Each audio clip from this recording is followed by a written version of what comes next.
Hi, this is Bruce Rawles, and today I'm talking again with Susan Dugan, and we're going to talk about A Course in Miracles, as we, I think, always do, pretty much. And we thought we'd talk about lesson 139, I will accept the atonement for myself, and also what it means to accept the atonement, and which was the question Susan suggested that we talk about. And I think it's a great one because it really hinges, that really is what the course hinges on is not just learning the theory, but also applying it and recognizing that ultimately we're all in the same boat here to recognize that there is no other, ultimately in the dualistic sense, despite our persistent perceptions to the contrary, and that the only one that's holding us back from unimaginably complete peace is our decision-making faculty that seems to be stuck on a broken record of an insane thought system. So anyway, with that, welcome, Susan, again, and thank you again for picking this topic, because I think it's a great one. So I know you've been thinking about it too, and sharing in some of your classes that you do in the Denver area about this. So maybe you could Right. just dive right in and share some of the things you've been sharing. Sure. Well, it's something that the statement that the sole responsibility of the miracle worker is to accept the atonement for himself is in chapter 2, and we don't really have any idea when we first encounter that statement what it means at all, and then really for a very long time we still don't have any idea, and then even once we begin to grasp it intellectually. Then as you were saying earlier, the practice, learning to apply this in my life, it isn't hard at all. I mean, it isn't complicated at all, but it's very difficult because of, we're so afraid of what this is really saying. And so, but I guess before we even start, we probably should define what the Course means by atonement. Yes, please. And it's, which is much different than what most of us have been taught, or in our religious upbringings, or even if we weren't raised in a religious upbringing, that we have familiarity with the term in the world. And that is really, the world's version of that is atoning for something, some sort of crime or sin that was perpetrated against someone else, and now we have to, make up for it, and in some way pay back, through we have various worldly ways that we make that happen. We punish people for it, but that's not what the Course means by that. The Course is talking about really the atonement principle, and that's the idea that the separation from our source, of the one child of God, from the indivisible union of a oneness joined as one, that really happened, that tiny, what the Course refers to as that tiny mad idea of separation, could possibly actually, had real effects. It was just a tiny mad idea, emphasis on mad. Mm-hmm. and yet we, we focused on taking it seriously, and because we did, we started a whole fantasy of what the repercussions of that might be. And they're not good. And then we created, the one mind seemed to split, and that was the birth of the ego, and none of this really occurred. But within the frightened mind, because we took it seriously, because we think it had real consequences, we experienced this excruciating.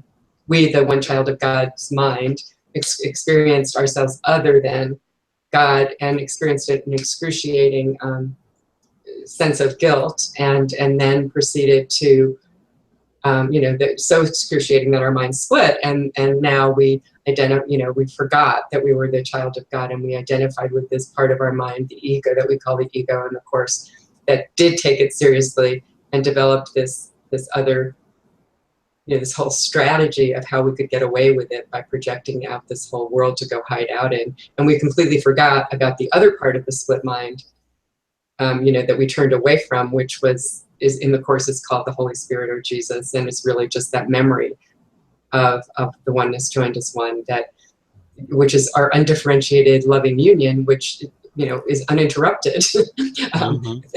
whatever, while we dream on otherwise. So the atonement principle is just, is both it's just really accepting in the moment, in the holy instant, that we through this process of forgiveness, which the Course uses as questioning the cause, that the cause of whatever reaction I'm feeling at the time, of my anxiety, of my doubt, my frustration, my depression, my pain, physical, emotional pain, my elation. I mean, all of it, but usually it's the painful things that we're most focused on. That the cause of that is that we always believe is some sort of incoming assault that we're experiencing by someone else or by some situation that that's out of our control. And Jesus is saying, that really is your invitation to get back in touch with the Holy Spirit, with me in your mind. Jesus and the Holy Spirit being used interchangeably. So the accepting for the atonement for ourselves is really the result of that willingness to question. Lesson 5. I'm not upset for the reason I think. To question that you're the cause of my upset, and which kind of brings it back to the mind, and the realization that I could see peace instead of this, which is lesson 34. And this is all what the kind of thing that Ken emphasized in his teaching, and did so much better than I'm doing right now. But You're doing a great job. it was a very loose, that's what brings us back to realize that we're not just the ego. We are actually, the whole point of the Course is to begin gradually to sort of back into the awareness, because it's very frightening to us in the dream that we're a decision-making mind and not a body, and that we have this very loving part of our mind that that is still in touch with God, and loved and supported, and has never been extinguished. And so in the moment, in any moment, I can experience the atonement for myself. I can have that holy instant.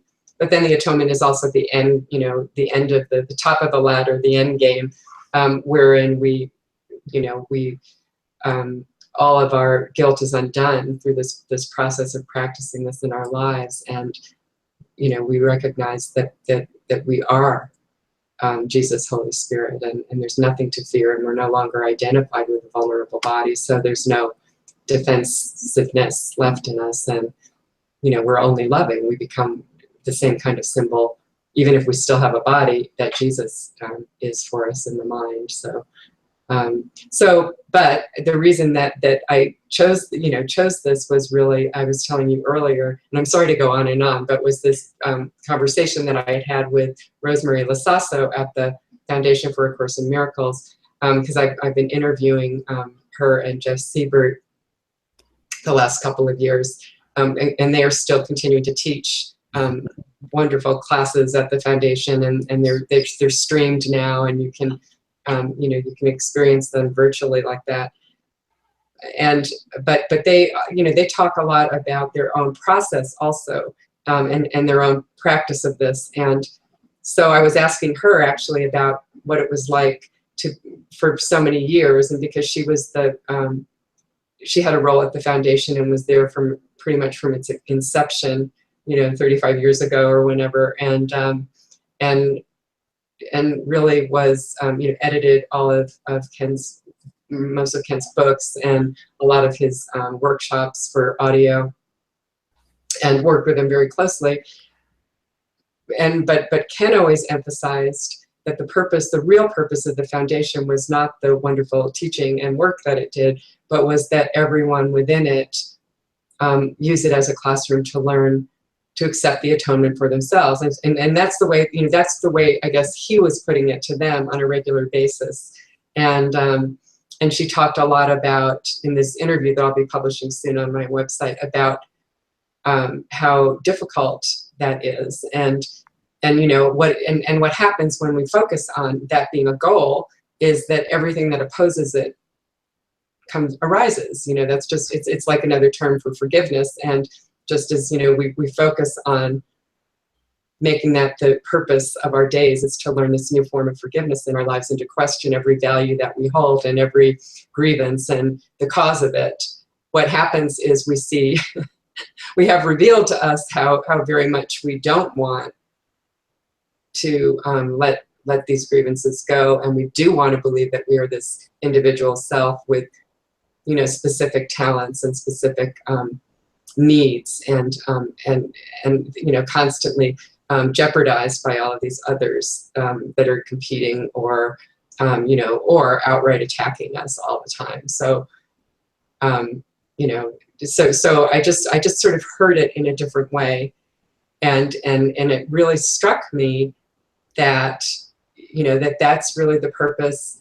Accepting the atonement for myself is really the purpose of my marriage and my you know, all of the groups that I'm affiliated with. It's really the only purpose for it. I think I have all these other things that I want to accomplish and all these other needs that I have to have met, or I need to achieve this, or we need to get somewhere. And I'm always, you know, I always still judge on based on form and how does this look on the world's, you know, on the world arena, and that has nothing to do with it. And so it just seemed like another great way to focus on what I'm really trying to learn here. And again, you know, it's not a my role is as a course student is so much smaller than I usually think it is. And you know, it's just that questioning. It's not you know, these elaborate conversations that I engage in with Jesus, and the you know, it's really just that questioning in the moment, that reminding myself that if I'm feeling anything but peace and kindness that includes everyone, then I've chosen the ego as my teacher, and you know, I'm going to suffer for that, but that's my choice. And you know, it's not true that anything outside my mind can take my peace away, and it's not true that we're different. And so, you know, if I'm experiencing something otherwise, then I must have become afraid again. So you can jump in anywhere there. You covered a lot of ground there as usual, and just some tremendous some points there. One of the things that crossed my mind earlier was, and as you were speaking, that you know, the journey we appear to have taken into this dream of duality and separation, which is really what the undoing is all about. It just crossed my mind momentarily, and then that it's sort of like we believe that it was necessary to install malware or some sort of a hostile program in our mind in order to escape from, like you mentioned, this excruciating idea that we've shattered perfect oneness. And you know, we were in such dire, desperate straits that we thought, well, maybe this will work, kind of thing. You know, I'm just sort of reaching for a metaphor, but I think it might actually kind of work, because there's in most applications, or I should say a lot of applications, there's an application that installs the software, and there's also an uninstall program. And the Holy Spirit is sort of like the uninstall program that we've conveniently forgotten about, that really is the forgiveness classroom that we can, and it's not just a one pass kind of operation. In truth, it never happened. So, but from where we think we are, it's sort of like we need to run that uninstall program over and over again until there's nothing left in our mind that causes the least little bit of irritation or upset. And I think that's you know, one way of looking at the atonement is that, and nobody can do it for us. I mean, ultimately, that's the, I think the pivotal idea in today's topic that I think is so important, that you know, you can't do it for anyone else, and no one can do it for you, and but that's really liberating, because that means that there's no one else, as the Course points out so many places, that can take your peace away, and no one else, nothing else that can disturb your peace if you resonate with and take the hand of, metaphorically, that inner kindness teacher that you know, leads us gently but firmly with that ever-present undo software out of the dream of duality. And we do that by, you know, as you pointed out in so many ways, you know, the shared interest that when we include everyone in our definition of self and then that identity, that's when we have those aha moments, uh, and that just feeling of relief when it's like, oh, wow. And when I take it out of the off the shelf, out of the theory mode and into the practice arena, and just say, I really can, put this to use and see that there's nothing here to be threatened. There's nothing in this alleged world of space and time and form and matter and personas and bodies that could possibly endanger or threaten what we all really are. And I think that's. I was actually reading.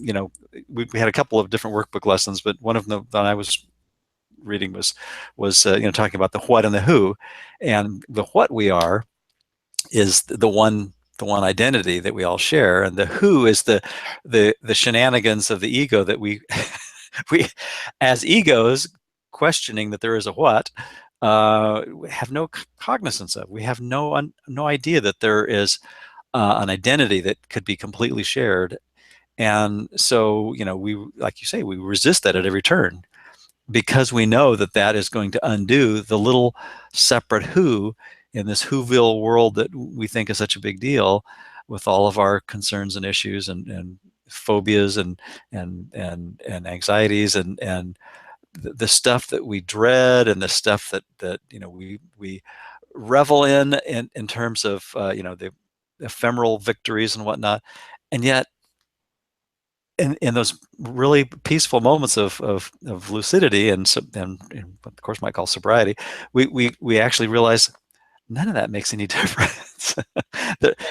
None of that stuff that can come and go is the truth, because the truth couldn't possibly change, and we are all that truth, not individually as separate things, but as this one awareness, and that's what this curriculum helps us get back to. Right. And it is always, as you were saying, it's very empowering and very hopeful in a relief to know that I really am completely responsible for my reactions, that nobody else. It's only my own mind in need of healing at any given moment that I'm experiencing something less than peace and kindness. And, that's a lot of the time, isn't it? But that's, that's really, all we're asked to do is just really kind of consistently remind ourselves of that. Because all day long, our default position is, what we've overtaught ourselves, and you were describing it as two programs, but, what we've programmed ourselves very, very well and brilliantly to do is react.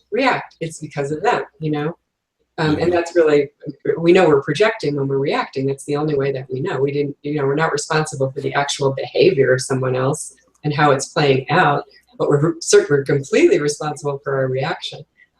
And so that is a very, very doable practice that will, Jesus, Holy Spirit, that part of our mind that knows our true self and knows that none of this really has any effects, takes care of the rest of it, really. This is in the background.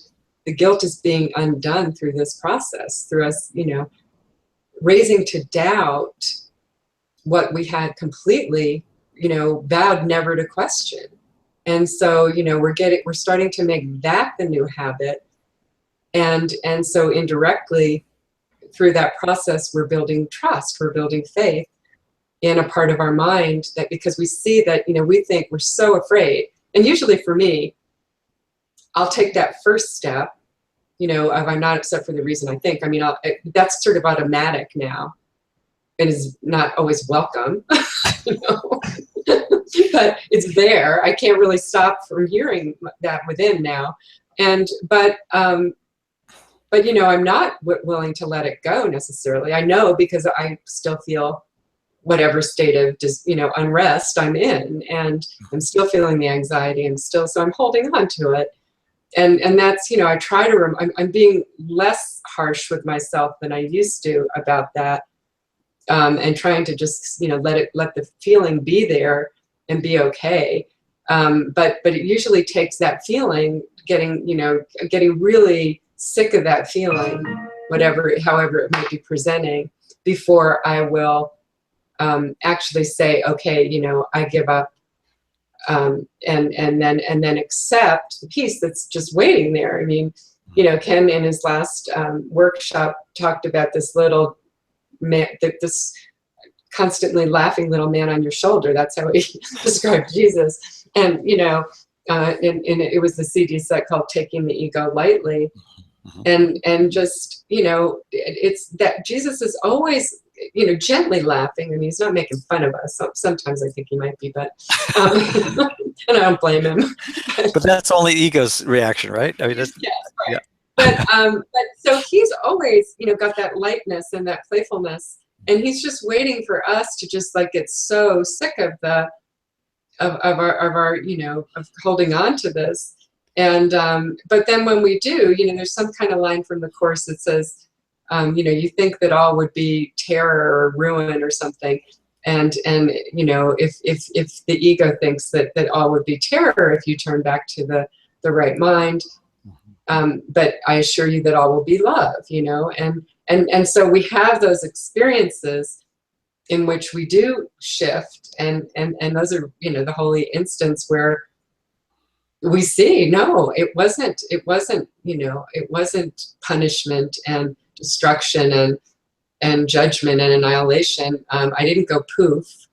And, you know, all I did was feel better and light. And I didn't feel accused, you know, I didn't feel the self-hatred that I'm always carrying. And I didn't feel any defensiveness about this other person. And I didn't feel any need to fix or change myself or anyone else. And, you know, it was really lovely. And so, you know, that's how trust is built too, through this practice, is we have that, we begin to have that contrast, you know, that, and we're more and more, because that habit of doing this, you know, you can't really completely get away with the projecting anymore, you know. I mean, it's that awareness that I was talking about, that of lesson 5 is always there, you know. I must be choosing this. I mean, because it can't be otherwise. And I have accepted that that's what I believe as a Course student. So, you know, I really can't justify what I'm doing anymore. It doesn't mean I have to stop doing it, you know.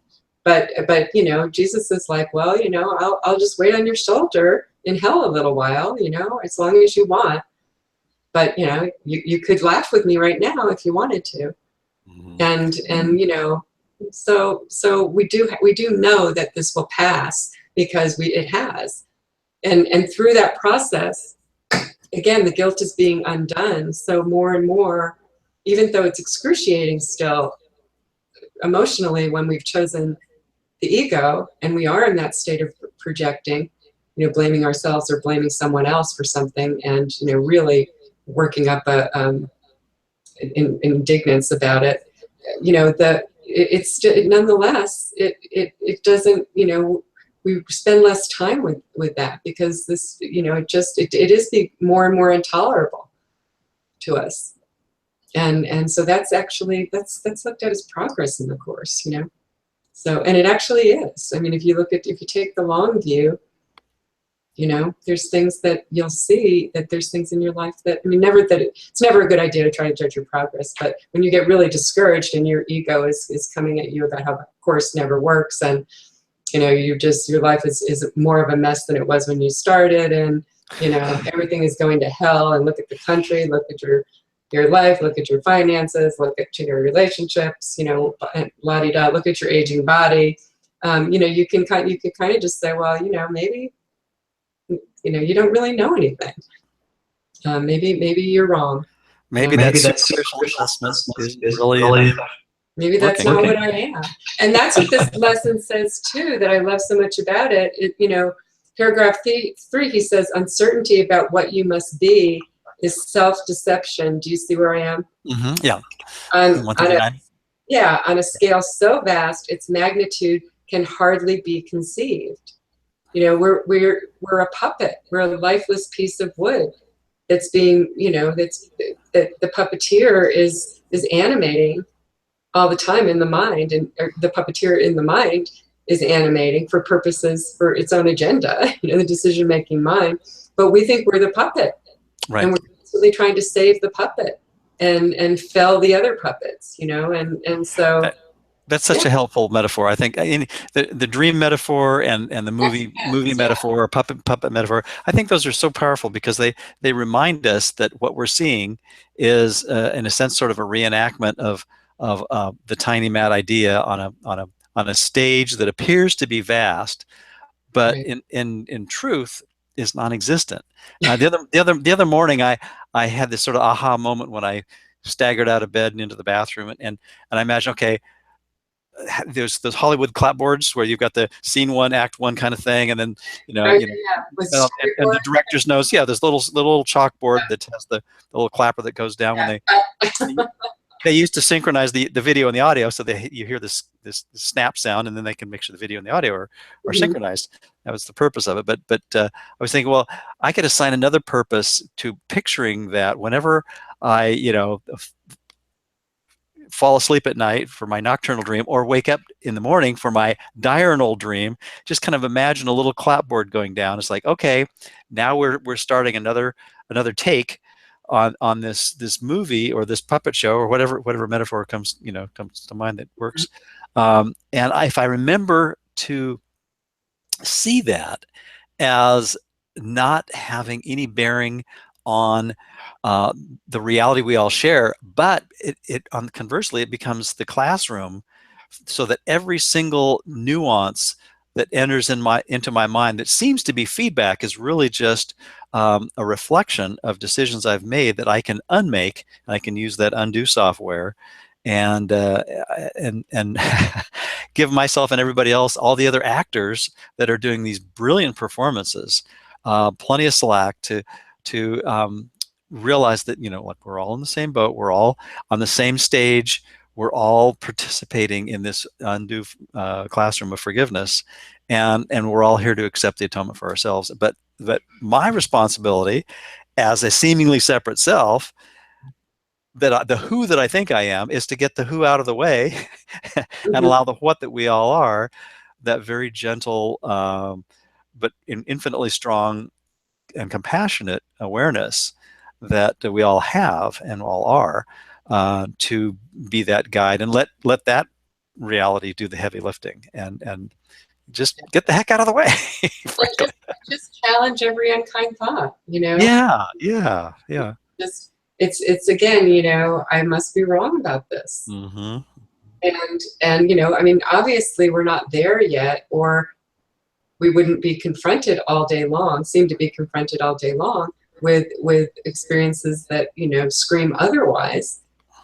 But so obviously we're still very invested in making the dream of me real, Mm-hmm. but we're questioning it, Right. and that's a huge step. It is. And it's it can't be, we can't move any faster than our fear will allow, and we don't even know what direction we're going in, so we're not in charge of the whole, although I was thinking this morning when I got out of bed, that had a real awareness of the you can't be, of just how much I want to go in the other direction, so much of the time. And then I kind of complained to Jesus that that the course isn't working.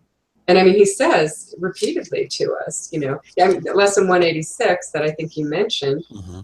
he really does tell us, that we have to accept the plan we did not make instead. Let's face it, our plan isn't working. And he's very authoritative in that lesson. And he's like, the only function that you have, and it's salvation of the world, depends on me.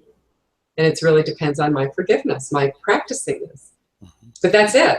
It's practicing this is just questioning every value that I hold, every grievance that I hold, every reaction that seems so justified. To say, well, no, maybe it's not justified. It must have a different cause. And that's the rest of it. He takes care of.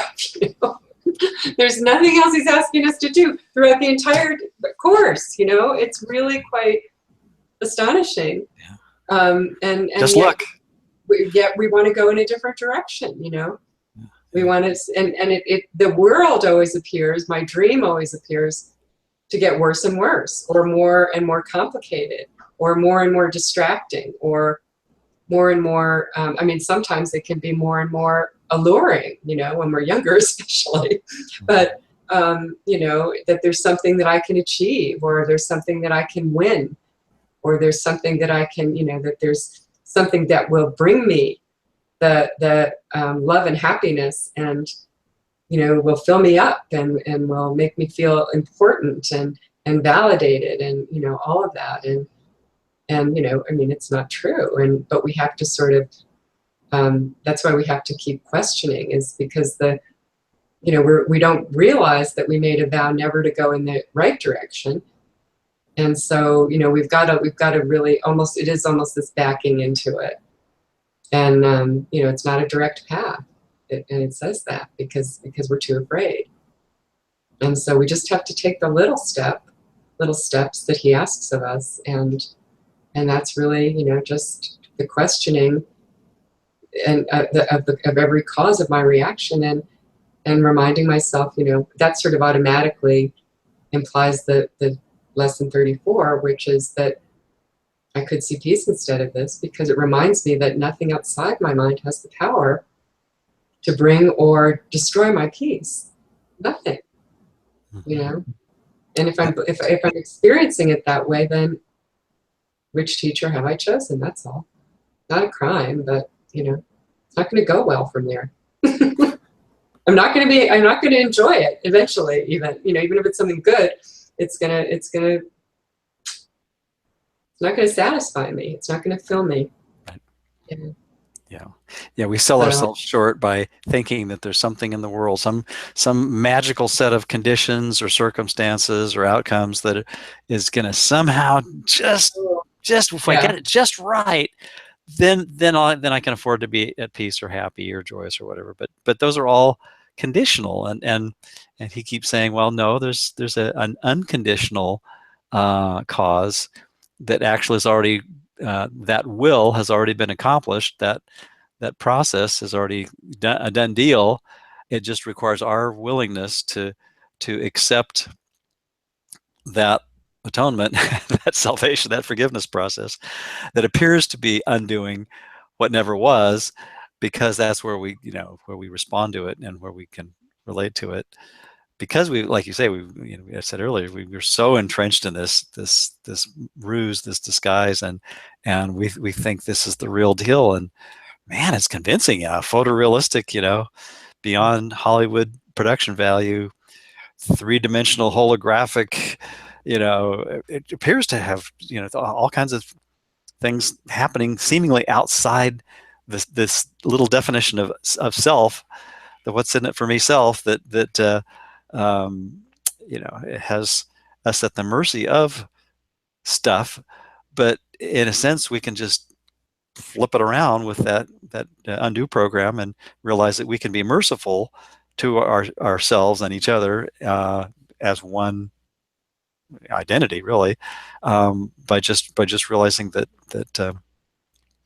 there's nothing to forgive, but we have to look at what seems to be there first, don't we? I feel it, I think. I mean, I think it's, you know, you can't really, you know, detour away from feeling what you're feeling, or denying what you're feeling. Right. Because that's what motivates you, you know, finally. Again, it's like I get sick enough of it that that then I, you know, it's like we're hand wrestling all the time with Jesus, you know. It's kind of like, only he's not actually pushing back. Well, in fact, he's hired a mannequin to right, yeah.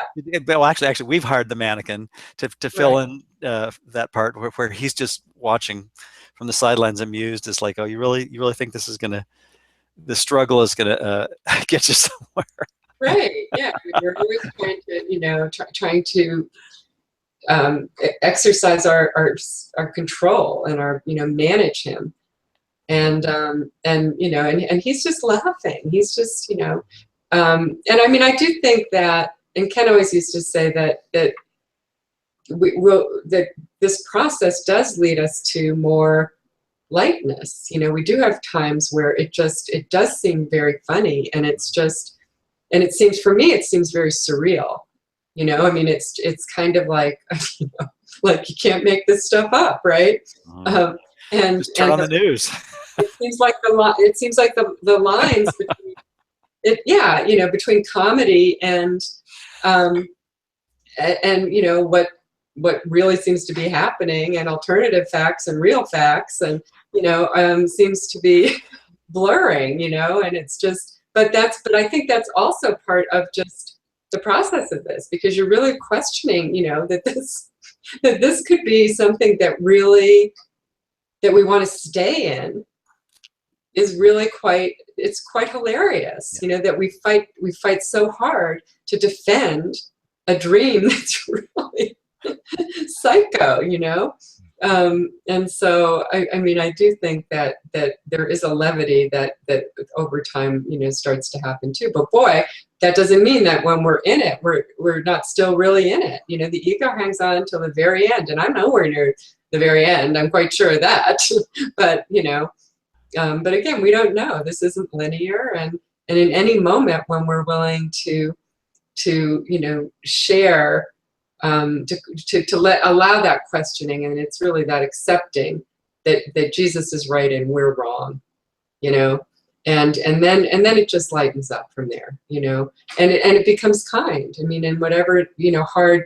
It isn't that we don't have hard things that we still have to do in the world. There's very hard things, and but so whatever hard conversation that we have to have, or test we have to undergo, or decision we have to make, or whatever, we'll do it with a whole different perceptive perspective is what I meant to say.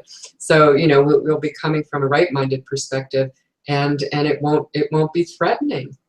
It won't we'll be identified with our safety instead of our weakness, and that inevitably makes us see that we're all we're on the same journey.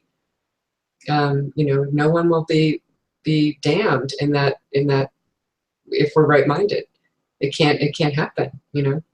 And it doesn't mean that we don't run right back to the ego, because that again, this threatens us at a level that we're so out of touch with, and until the very end, we may the ego, we may experience lots of meltdowns and retaliation and resistance, Mhm. and tantrums, but we don't take them quite as seriously because we're really familiar with the process now.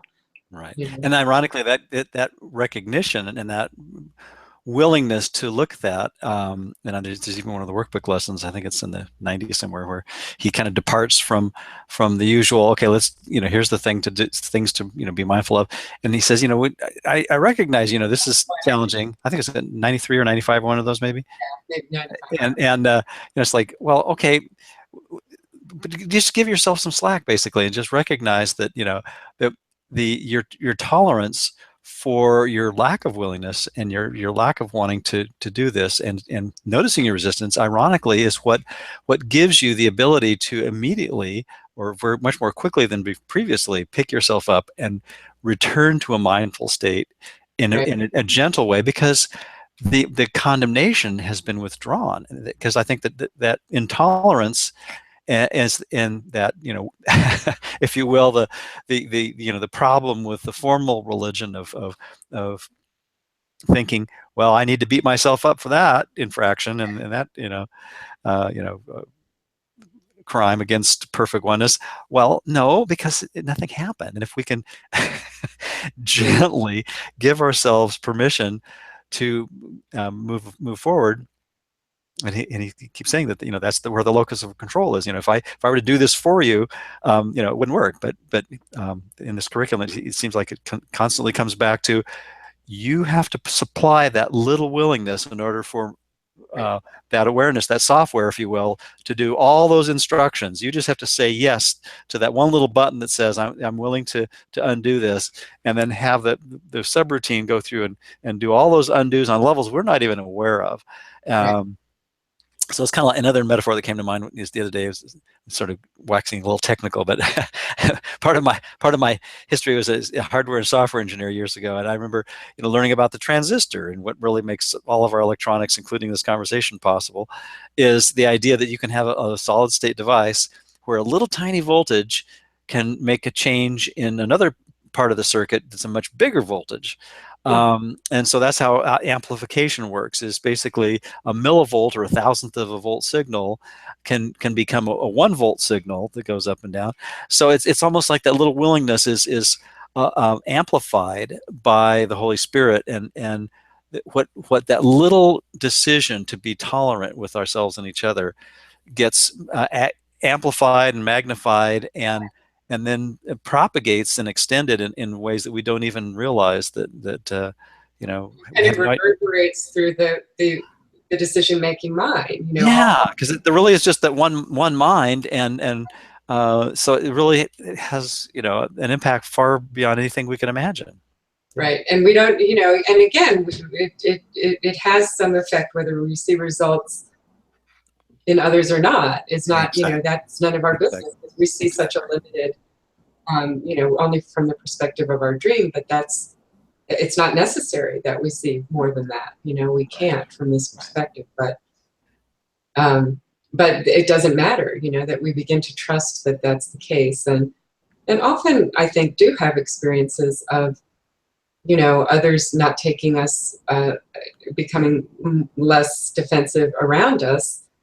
Mhm. Maybe not all the time, but just because, when you drop your attacking behavior or all of the thoughts, the attack thoughts that are in your mind, they're not picking up that. If I'm not carrying a sword, maybe That's right. someone won't need to pick up a shield. That's right. What do We're, you know? we're I always like that metaphor in somewhere in the course where it talks about, if you've noticed that, kind of metaphorically, oh, you've picked up the sword again. It's like, oh, how did that get there? Kind of thing. pointed right at our own throat, Yeah, and exactly, we think exactly. that all the sword that you hold is over your own throat. I mean, Yeah, again, it's, we don't think of it as there being no one out there. That's not really something we can wrap our heads around, but we can wrap our heads around the idea that it's only my own mind in need of healing hmm at any given moment. And if I think that someone else needs changing or fixing, or it needs to comply with my wishes, or needs to be, banished, or would it be punished in some way, then that's my mind in need of healing. It's always my own call for love that I'm experiencing at any given moment. yeah, And once I accept that, then I can, sorry about that, then I can open to, the real healing of the mind. I mean, that opens the door to Jesus's healing, and I again can answer that call for love that is mine, that seems to be presenting in this other person, by being loving, hmm hmm by just seeing, hey, it's my brother, and I share the same need, the same ego, and the same, right mind, Holy Spirit, and the same decision making mind. And I know what it's like to have an ego attack. I have them, 24/7. So no big deal, right?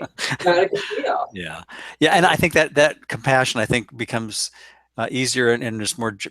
We learn to generalize that more when we recognize how unflinchingly and inexorably drawn to self-interest the ego is, and just see that desolation not as this horrible, horrific thing, but just as a silly, forgivable mistake that is really, from above the battleground of egos wanting to fight and right every wrong.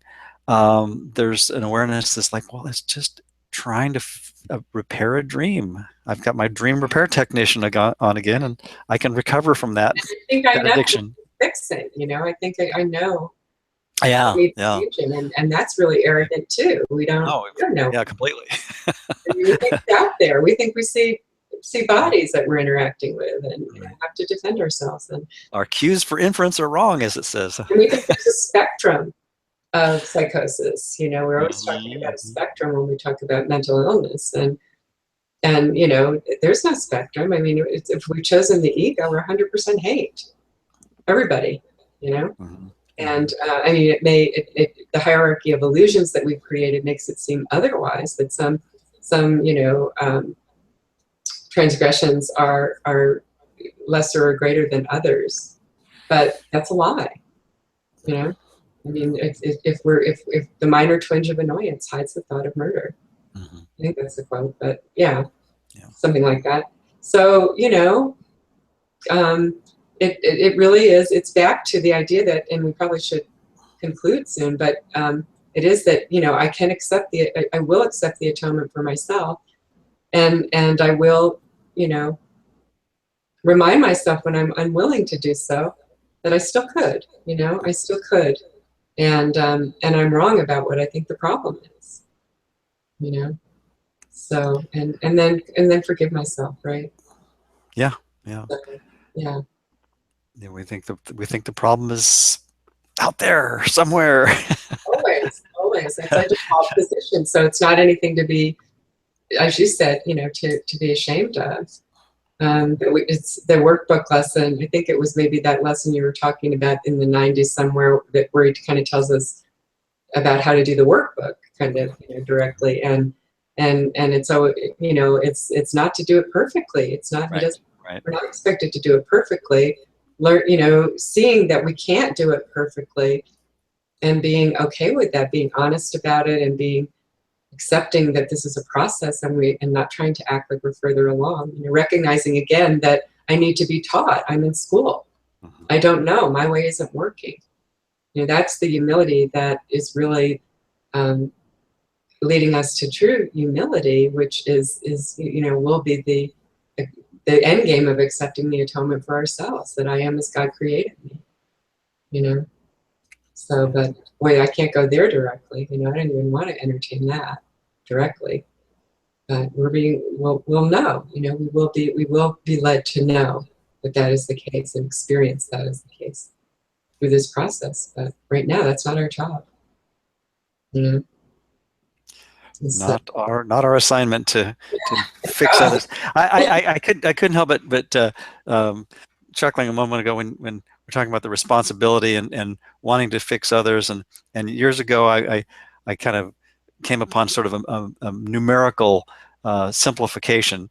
And it's still sort of dualistic, but I thought it was kind of fun. Is that if I'm responsible to everyone, meaning that if I'm using Holy Spirit's criteria of everyone is innocent, and I'm responsible to each person in each situation and each thing, that responsible to is half the effort of being responsible for everything. So anyway, well, higher math and everything, but aside, but I just thought, that kind of cuts the effort in half. Or just right. But Well, and then 2 + 2 = 5, right? there you go. Yeah, the whole thing out of the water with that statement. But yeah.